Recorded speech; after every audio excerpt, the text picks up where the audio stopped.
నిజంగా ఎంత దారుణమైన పరిస్థితి అంటే ఇక్కడ నుంచి మనుషులు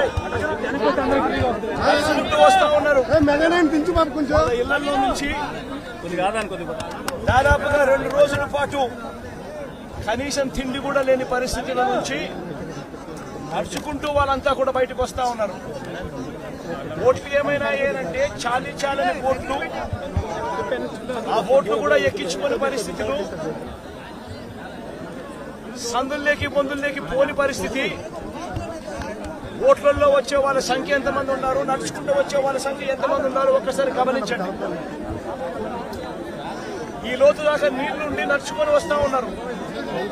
వచ్చిన వాళ్ళు